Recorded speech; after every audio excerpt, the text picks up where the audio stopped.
Being poor is not just about not having money. It is a silent training from childhood to accept humiliation as if it were routine, to mistake suffering for virtue, to receive crumbs with gratitude, as if they were gifts from heaven. That is the real trap.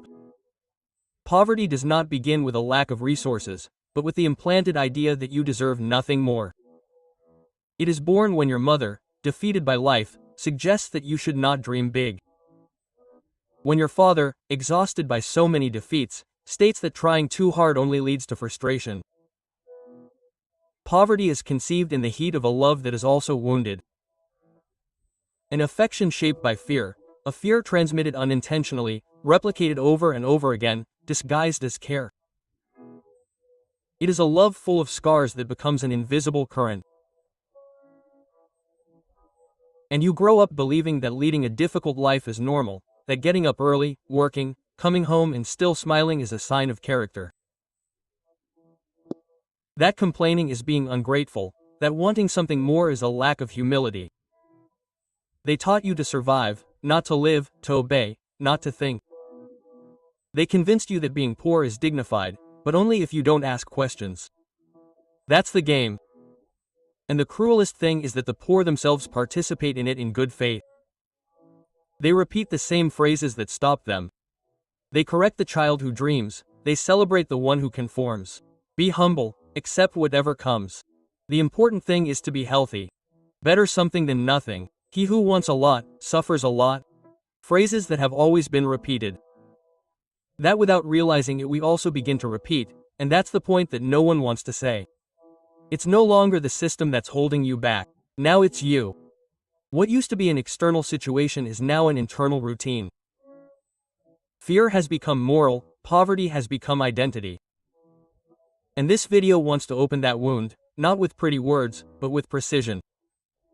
Because as long as you keep calling that prison that was imposed on you humility, your life will continue to be reduced to working, paying, getting tired, dying, and on top of that, giving thanks. Let's dig into the origin of this backwardness, to show how poverty is transmitted with devotion, as if it were a family recipe.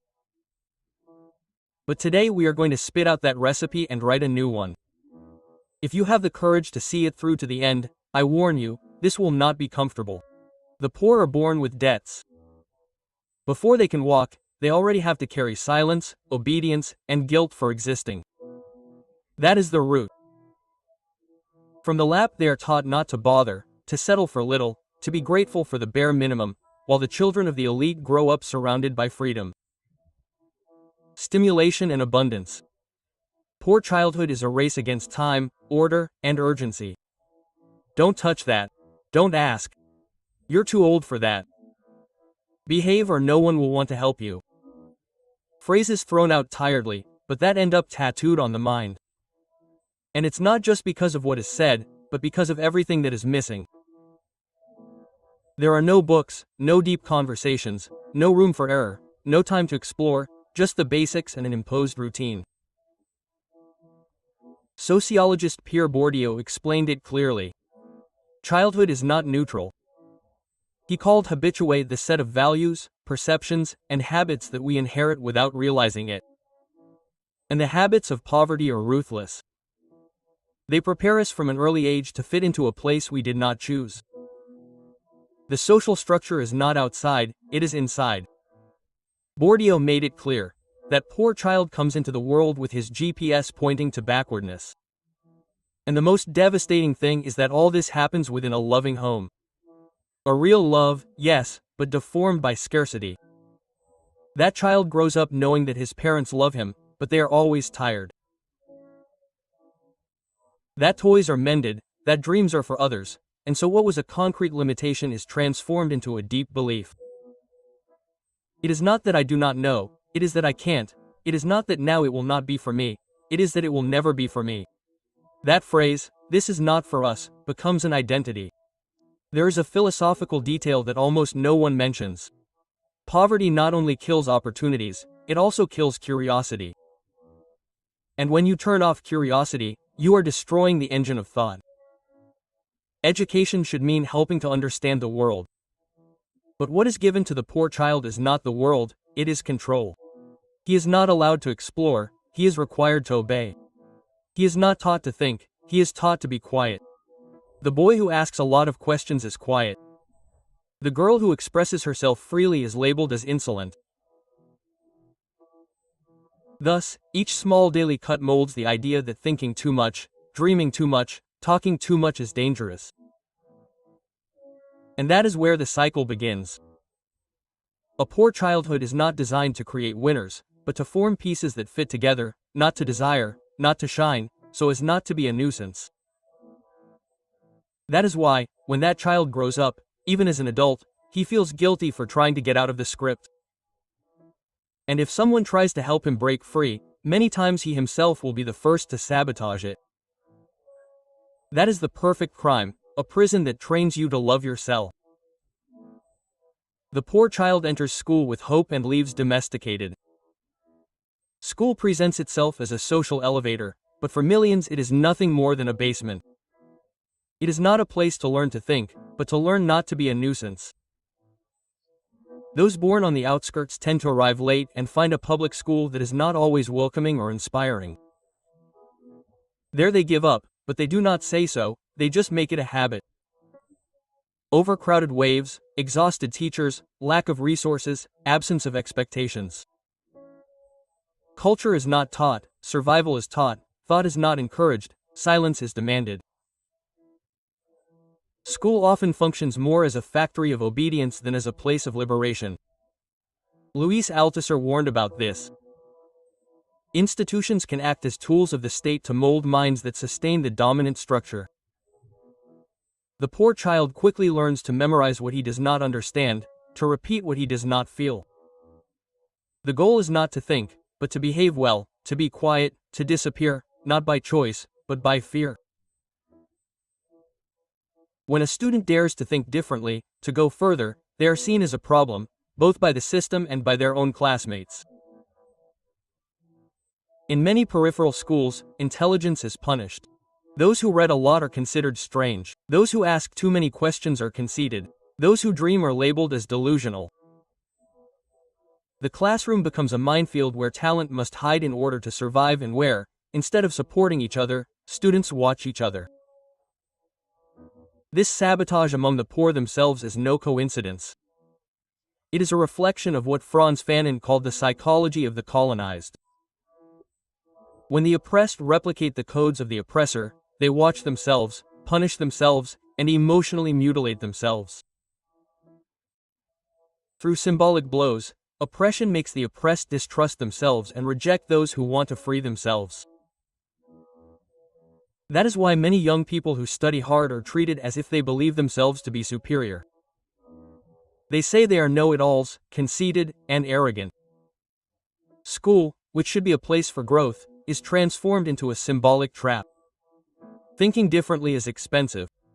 And when the time comes to leave, what is left? A weak diploma, an empty resume, and a shattered self-esteem. The young person graduates without knowing how to write well, without understanding the history of their country, without being able to express themselves clearly. But they are very well trained to obey.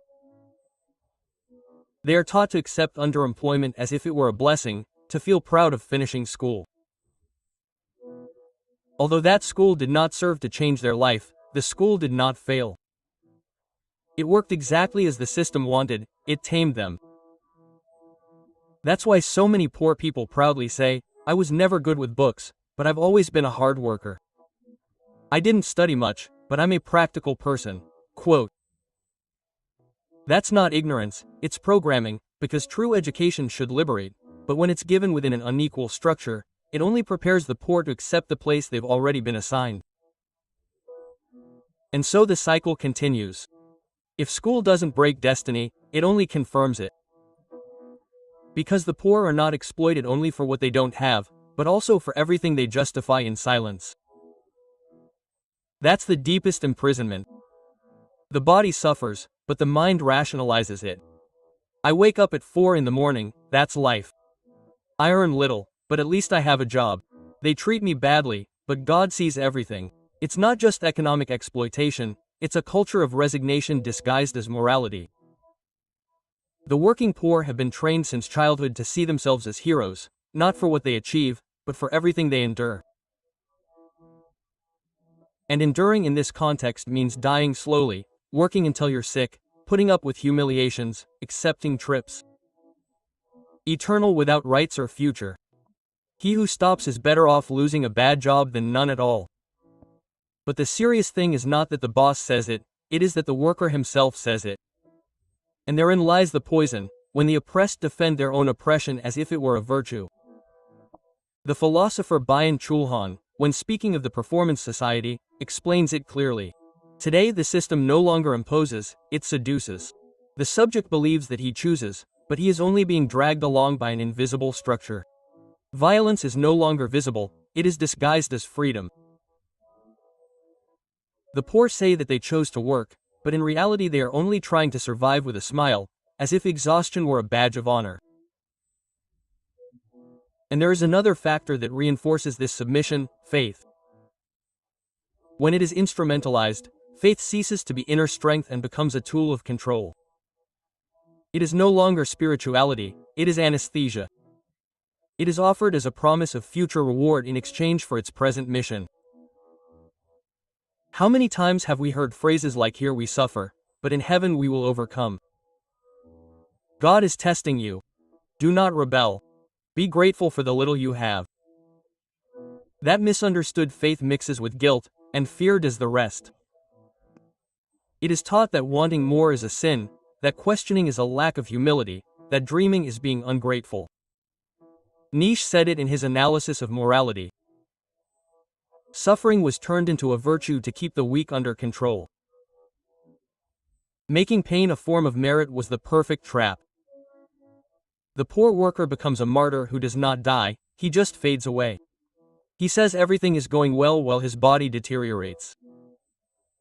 He smiles on the crowded bus, jokes about his low salary, poses with his humble lunch and thanks God for another day of struggle. But that is not faith, it is existential evasion. It is fear of admitting that he was deceived from the beginning, that his pride, for not depending on anyone, is nothing more than another way of accepting being disposable. The system does not only want your effort, it wants your soul at peace, your head bowed, your mind still, and when you begin to wear yourself out, they do not tell you, this should not be this way. They just tell you, don't give up, worker. The most painful thing is not the misery, it's the invisibility. The poor buy what they can, wear what shines, eat what harms them, all to be seen, even if it's for 5 seconds. Because for someone born without a name, without space, and without a voice, consumption becomes identity. It's not vanity, it's symbolic desperation, because this culture taught them that they will have no inheritance, no prestige, and no future, but at least they can have an expensive cell phone, new sneakers, a car financed in unpayable installments. That's how the trap closes with style. Consumption has become the only way to exist. When the structure doesn't offer real dignity, then it offers spectacle. You have power, but you can appear powerful. You don't have freedom, but you can post as if you did. You don't have time, but you can use it up quickly. The philosopher Zygmunt Bauman summed it up in his work Life of Consumption. In liquid modernity, those who don't consume don't exist. And this logic is especially cruel to the poor, because they are the ones who need recognition the most and at the same time the ones who are most punished for seeking it through the channels that the system allows them. If they dress well, they are criticized. If they buy a car, they are called irresponsible. If they use an expensive phone, they are accused of showing off. But no one stops to ask what they are trying to cover up. No one sees the emptiness behind each purchase. Consumption has become an anesthetic, a quick fix, a desperate way of saying, I am also valuable, I am here too. But in reality they cannot, because the poor spend on what they cannot keep. Worse still, they buy what keeps them from moving forward. Money that could be used for education, for a business venture, for a life transformation, is instead spent on pretending. Because the poor were educated to appear successful, but never to actually do so. And the industry knows this. Advertising does not sell products, it sells validation, it sells the desire for respect, it sells self-esteem. You deserve it. You can do it all. You are incredible. But behind that empowering language lies a poisonous structure. The poor are only treated as someone when they have a card in their hand. Even if that card has a miserable limit, impossible interest rates, and a deadline to drag them out. Want something new? Here you have everything as long as you stay on the same page. In the peripheries, consuming is not synonymous with alienation. It is a visual plea for dignity. A silent cry from someone who has been ignored their entire life. The poor are on display because no one celebrated them for studying, because no one cares if they read, because no one listens to them when they try to speak from somewhere else.